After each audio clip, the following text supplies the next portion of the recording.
Corona संक्रमण के बिगड़ते हुए हालात को लेकर सीएम नीतीश की अध्यक्षता में हुई कैबिनेट बैठक, 13 एजेंडों पर लगी मुहर। 14 दिनों की न्यायिक हिरासत में सुपौल के बीरपुर जेल भेजे गए पप्पू यादव 32 साल पुराने केस में हुई गिरफ्तारी। रोहतास में दिखा तेज रफ्तार का कहर, सड़क हादसे में एक ही परिवार के 4 लोगों की दर्दनाक मौत, तिलक समारोह में जा रहे थे सभी। और बिहार में थमने लगी संक्रमण की रफ्तार, पिछले 24 घंटे में मिले 10,920 नए मामले, रिकवरी रेट में भी हुई बढ़ोतरी।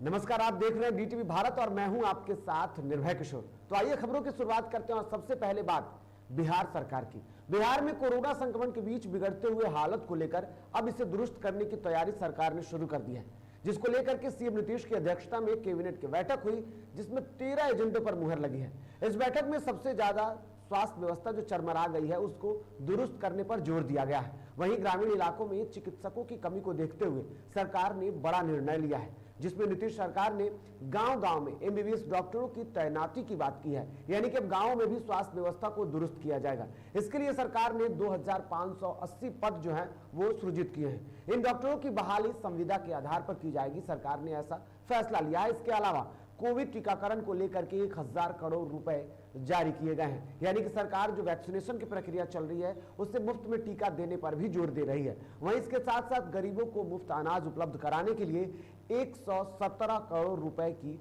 मंजूरी दी गई है, जो कि खुद पहले ही मुख्यमंत्री नीतीश कुमार ने इस बात की घोषणा की थी। जब प्रदेश में लॉकडाउन की घोषणा की गई थी तभी कहा गया था कि जो गरीब होंगे उनको मुफ्त अनाज दिया जाएगा। इस फैसले के कारण प्रदेश के 8.71 करोड़ गरीबों को मुफ्त अनाज का लाभ मिलेगा। इसके अलावा ग्रामीण क्षेत्रों में एम्बुलेंस की सेवा को भी दुरुस्त करने की बात की गई है, जिसके लिए प्रखंड में 2-2 एम्बुलेंस की खरीदारी को मंजूरी दी गई है। साथ ही नीतीश सरकार ने शिक्षकों के रुके हुए वेतन भुगतान की भी मंजूरी दे दी है। इसके लिए सरकार ने 3.25 लाख शिक्षकों के वेतन भुगतान के लिए 1716 करोड़ रुपए की मंजूरी दी है। इस फैसले के बाद अब शिक्षकों के लगभग 2 महीने का जो बकाया वेतन है उसका भुगतान सरकार जल्द करेगी।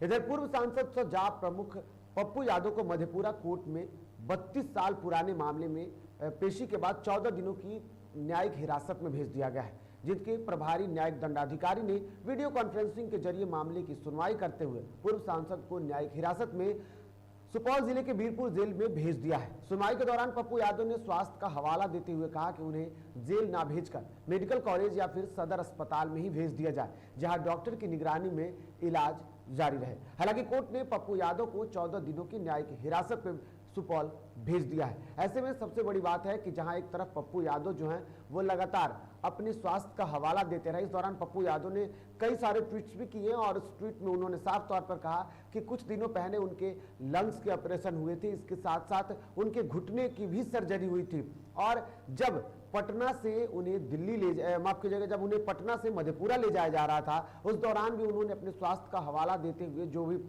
अधिकारी थे उनको गाड़ी में कंफर्टेबल नहीं फील होने की भी बात की थी। लेकिन उसके बावजूद भी पप्पू यादव को फिलहाल बीरपुर जेल भेज दिया गया है। तो आपको बता दूं कि हिरासत में ले जाने के बाद पप्पू यादव लगातार ट्वीट कर रहे हैं और इस दौरान उन्होंने लोगों से भी अपीलें की हैं और उन्होंने कहा कि मेरे धैर्य का इम्तिहान ना लो। दरअसल उन्होंने साफ तौर पर सरकार को कोरोना की तीसरी लहर से लड़ाई में अब लोगों से भी अपील की है। और इसके साथ साथ उन्होंने, हालांकि एक चीज़ें देखने को मिली थी, जब पप्पू यादव ने वीडियो कॉन्फ्रेंसिंग के माध्यम से जो न्यायिक दंडाधिकारी थे उनके सामने जब उन्होंने बात की, तब भी उन्होंने कहा था कि फिलहाल जो वक्त है वो लोगों की जान बचाने के लिए है और ऐसे में जो भी कोर्ट फैसला ले वो स्थितियों को समझते हुए ले। वहीं पप्पू यादव की गिरफ्तारी के बाद लगातार जो है वो प्रतिक्रिया जारी है, लोग अपने अपने स्तर से प्रतिक्रिया दे रहे हैं। ऐसे में सहयोगी पार्टी यानी कि हम प्रमुख जीतन राम मांझी ने भी सवाल उठाए हैं और पिछले दिनों उन्होंने कहा था कि जो सरकार ने फैसला लिया है उसका उन्होंने विरोध किया और ट्वीट करके उन्होंने लिखा था कि ऐसी घटना को मानवता के लिए खतरनाक है।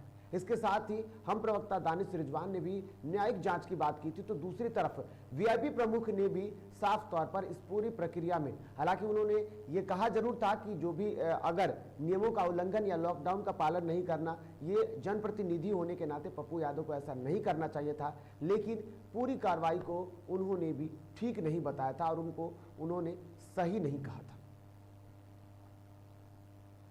देखिए, कोई जनप्रतिनिधि अगर दिन रात जनता की सेवा में जुटा हो और फिर भी उसे गिरफ्तार कर लिया जाए तो यह खतरनाक साबित होता है। ऐसे मामले की पहले न्यायिक जांच होनी चाहिए, तभी जाकर गिरफ्तारी होनी चाहिए, नहीं तो इससे जन आक्रोश पनपेगा। इधर जाप सुप्रीमो पप्पू यादव को हिरासत में लेने के बाद बिहार का सियासी पारा एक बार फिर से उबलने लगा है। जहां एक और सत्ता पक्ष के कई नेता इसका समर्थन कर रहे हैं, तो वहीं विपक्ष इसे सरकार की विफलता बता रही है। इसी कड़ी में हाजीपुर में आरजेडी नेता केदार यादव ने मुंडन कराकर पप्पू यादव की गिरफ्तारी का विरोध जताया है।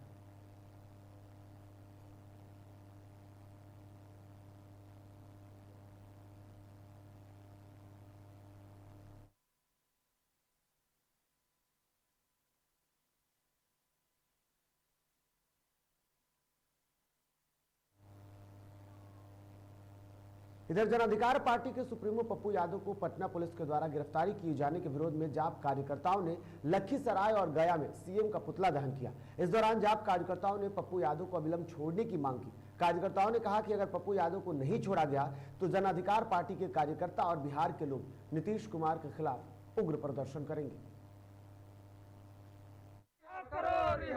बिहार में बहार है, नीतीश कुमार है का यह चरितार्थ आज पूर्ण तरीके से सत्य हो गया। जिस तरह से गरीब गुरबा की आवाज़ को दबाने का काम कर रही है नीतीश कुमार, तो वह अपने शासन में कील ठोकने का काम कर रही है।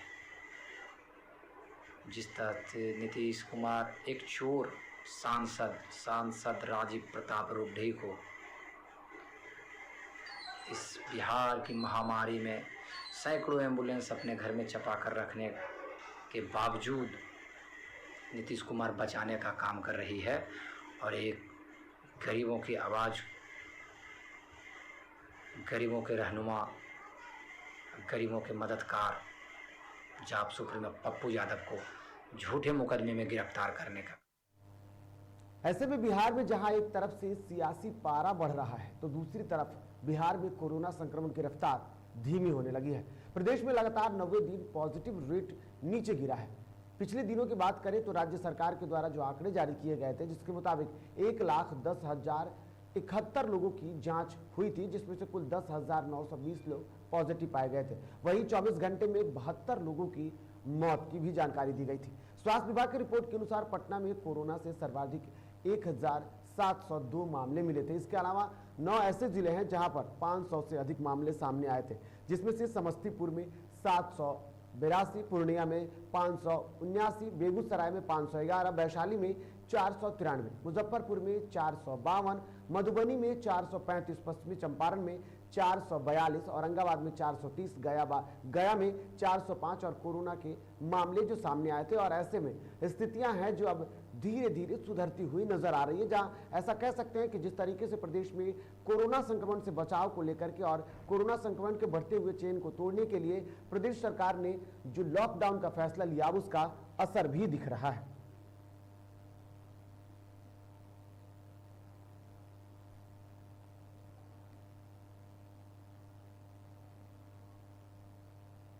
ऐसे में जहां एक तरफ सरकार जो है वो बेहतर स्वास्थ्य व्यवस्था की बात करती है, कोरोना संक्रमण से जूझ रहे डॉक्टर जो हैं वो लगातार अपनी मांगों को लेकर भी अब सरकार से अपनी बातें कह रहे हैं। ऐसे में बिहार में संविदा पर कार्यरत आयुष चिकित्सकों ने अपनी मांगों को लेकर काला बिल्ला लगाया और कार्य का निर्णय किया है और कार्य बहिष्कार का निर्णय किया है, जिसको लेकर जहानाबाद के अनुमंडल कार्यालय में बने चिकित्सीय नियंत्रण कक्ष में तैनात चिकित्सकों में सरकार के प्रति विरोध जताते हुए कहा कि अगर हमारी मांगे पूरी नहीं की जाती है तो 15 मई से वे होम आइसोलेशन में रहने को बाध्य होंगे। इस मामले में चिकित्सकों ने डीएम और सिविल सर्जन को अपनी मांग पत्र भी सौंपी है। कैबिनेट का निर्णय था कि जो भी मानदेय दिया जाएगा वैद्य चिकित्सकों को उसके समतुल्य आप लोगों को मिलेगा।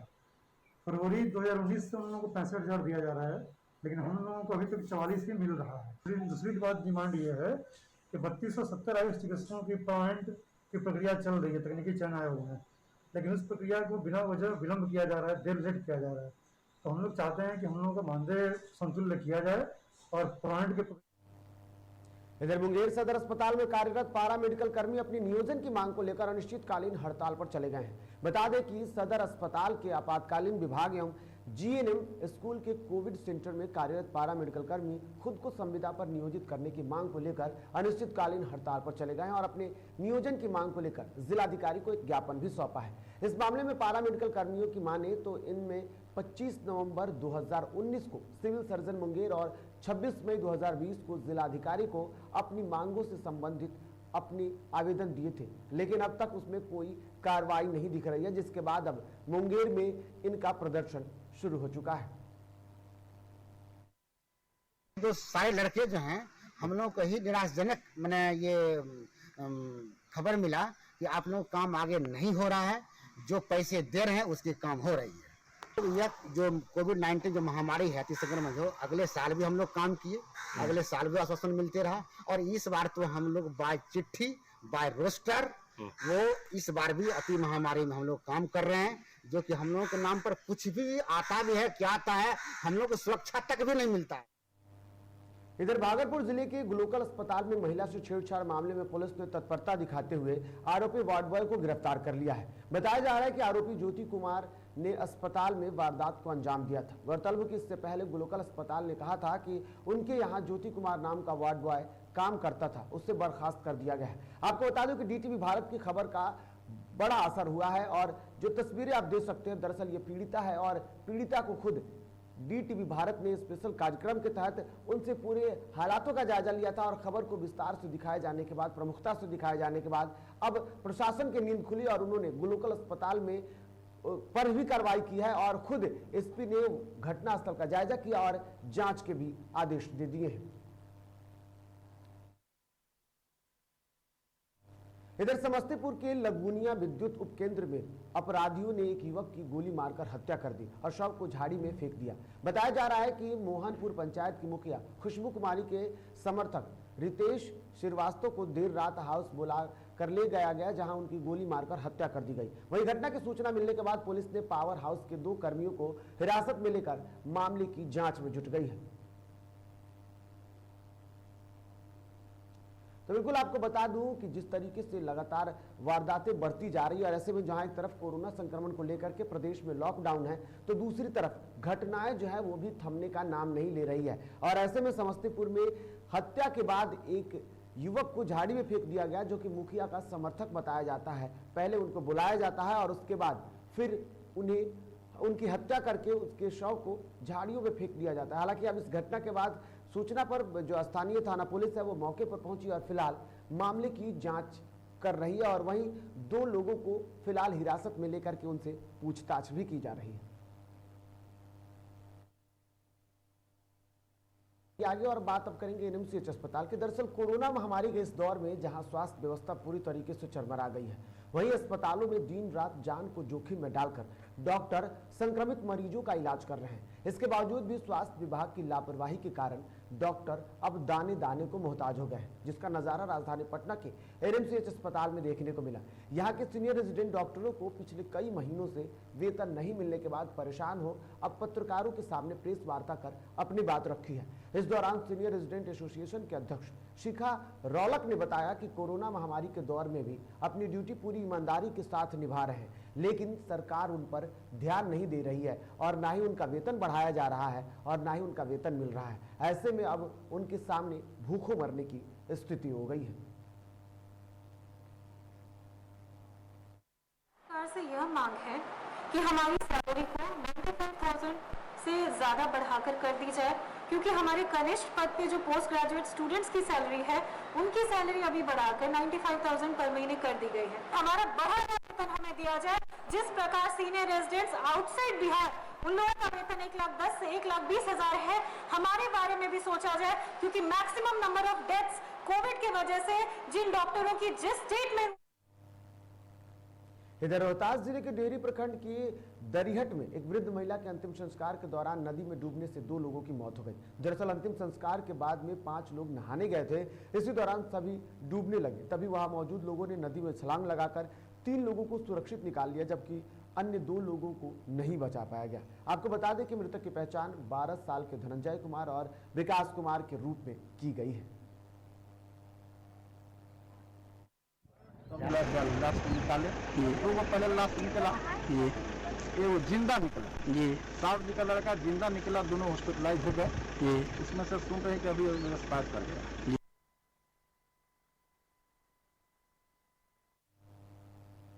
इधर लखीसराय जिले के बड़रिया थाना क्षेत्र के मुख्य बाजार में एक ऑटो अनियंत्रित होकर दुर्घटनाग्रस्त हो गई, जहां ऑटो सवार एक व्यक्ति की मौत हो गई, जबकि 2 अन्य लोग गंभीर रूप से घायल हो गए। वहीं मौके पर पहुंचे पुलिस ने शव को अपने कब्जे में लेकर पोस्टमार्टम के लिए भेज दिया और आगे की कार्रवाई में जुट गई है।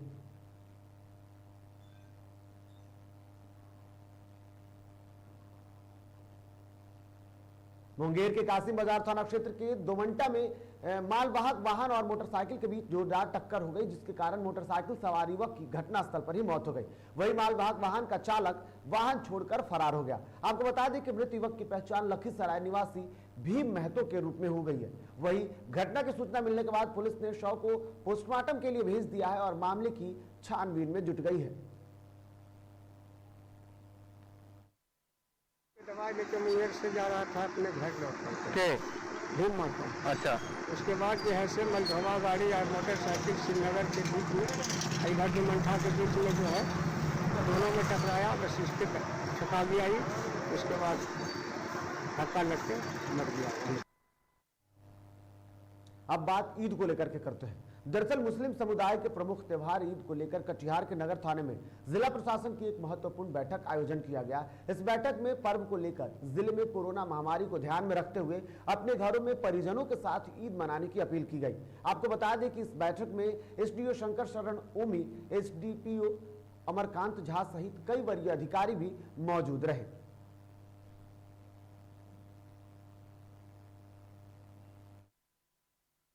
तो बिल्कुल आपको बता दूं कि कोरोना संक्रमण के बीच में ये दूसरी ईद मनाई जाएगी और ऐसे में बढ़ते हुए मामले को लेकर के सरकार ने पहले से ही प्रदेश में लॉकडाउन कर दिया है और अब स्थानीय प्रशासन जो है वो शांति समिति की बैठक के आयोजन की गई कटिहार में और वहां पर लोगों से कोरोना संक्रमण को देखते हुए घरों में ही ईद मनाने की अपील की गई। इस दौरान जो वरीय अधिकारी थे उन्होंने लगातार लोगों से ये अपील की और कोरोना संक्रमण में बचाव को लेकर के उनको बेहतर जानकारी दी और साथ ही साथ जो लोग थे उनसे ये अपील की गई कि इस संक्रमण के दौर में प्रशासन का सहयोग करें और इस बार भी कोरोना काल में मनाए जाने वाले जो ईद है, ईद को लेकर के कई सारी सावधानियां भी बरतने की बात कही गई है।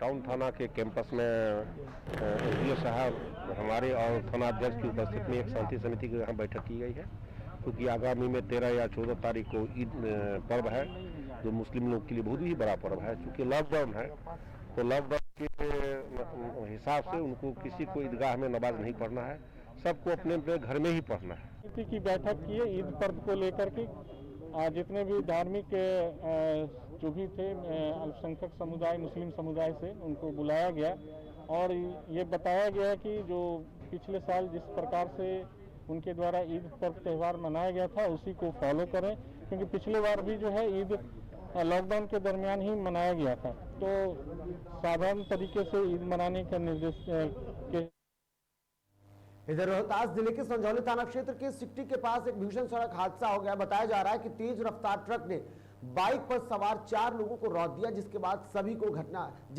की घटनास्थल पर ही मौत हो गई। आपको बता दें कि सभी मृतक भोजपुर जिले के रहने वाले थे जो तिलक समारोह में नोखा जा रहे थे। वहीं घटना की सूचना के बाद मौके पर पहुंचे स्थानीय पुलिस ने शव को कब्जे में लेकर पोस्टमार्टम के लिए भेज दिया और मामले की जांच में जुट गई है।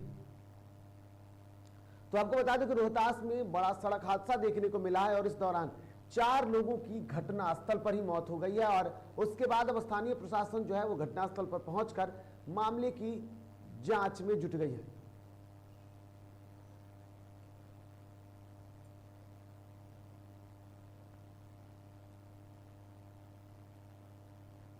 तो बिल्कुल ये इस वक्त जिस तरीके से तस्वीरें देखने को मिली ऐसे जिस तरीके से रोहतास में जो लापरवाही देखी जा रही है कहीं ना कहीं बड़े बड़े हादसे होते जा रहे हैं। ऐसे में आपको बताना चाहूंगा कि कल जो घटना हुई है वो बेहद ही दर्दनाक तरीके से घटना हुई है बिल्कुल, और इसमें एक ही परिवार को मतलब 2 छोटे भाइयों की जो है मौत हो गई है। बिल्कुल चारों मृतक है वो हरपुर के रहने वाले बताया जा रहा है। जो चारों व्यक्ति कहीं बाइक पर सवार होकर जिसमें एक 8 वर्ष का बच्चा था और सवार तिलक में जा रहे तिलक समारोह में जा रहे थे लोखा थाना क्षेत्र कदवा गाँव में। बिल्कुल, और ट्रक से ये घटना हुई है उस ट्रक को फिलहाल पकड़ा गया है या वो फरार हो गया? हालांकि थाना पर पास की गई तो बताया गया कि ट्रक जो था अज्ञात था घटना के बाद में वो फरार बताया जा रहा है। बिल्कुल, बहुत बहुत धन्यवाद अश्वनी हमारे साथ जुड़ने के लिए। तो ये थे हमारे साथ हमारे सहयोगी अश्वनी, जो कि बड़ी घटना जो रोहतास में देखने को मिली। हालांकि लापरवाही भी देखी गई, तेज रफ्तार का कहर दिखा जहां ट्रक से हादसा हुआ, लेकिन लापरवाही ये भी देखी गई कि एक ही बाइक पर 4 लोग सवार होकर तिलक समारोह में जा रहे थे। तो ऐसे में स्थानीय प्रशासन की भी लापरवाही कह सकते हैं। तो ऐसे में जिस तरीके से तस्वीरें लगातार सामने आ रही है, लोगों की लापरवाही की बात की जाती है, और ऐसे में अब बात आगे बढ़ेंगे और करेंगे चाईबासा की।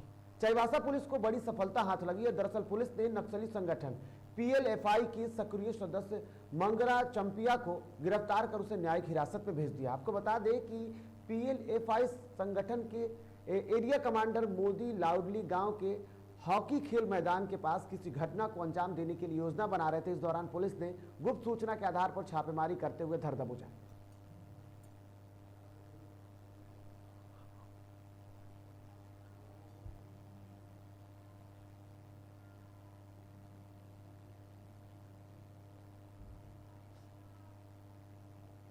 और बिल्कुल ऐसे में जिस तरीके से तस्वीरें आ रही है, बात एक बार देश में कोरोना की कर ले तो देश में कोरोना संक्रमण की रफ्तार भी अब कम होने लगी है। और जिस तरीके से तस्वीरें आ रही है, प्रदेश में जो मामले घटते जा रहे हैं, ऐसे में अब देश में भी कोरोना की रफ्तार कम होती हुई दिख रही है।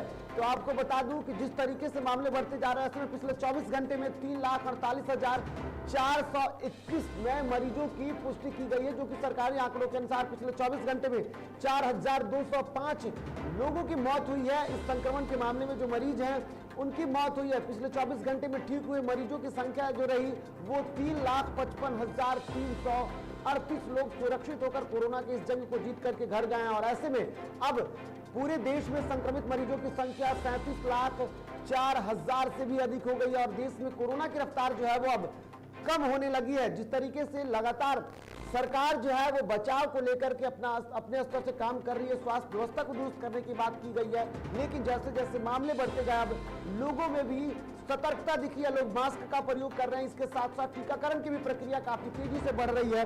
और ऐसे में उसका असर है कि संक्रमण की रफ्तार जो है वो कम होने लगी। और पिछले 24 घंटे में 3,55,338 लोग कोरोना महामारी के इस संकट से, इस जंग को जीत करके अपने घर गए। और फिलहाल 37,04,099 संक्रमित जो हैं वो देश में अब भी है। और ये आंकड़े हैं जिस तरीके से मामले लगातार बढ़ते जा रहे हैं। और ऐसे में देश में भी कोरोना संक्रमण की रफ्तार थमने लगी है। और इससे पहले भी जो वैज्ञानिक थे या फिर जो एक्सपर्ट थे, उनका दावा था कि मई महीने में 15 मई के बाद से स्थितियां। और मुझे दीजिए इजाजत, नमस्कार।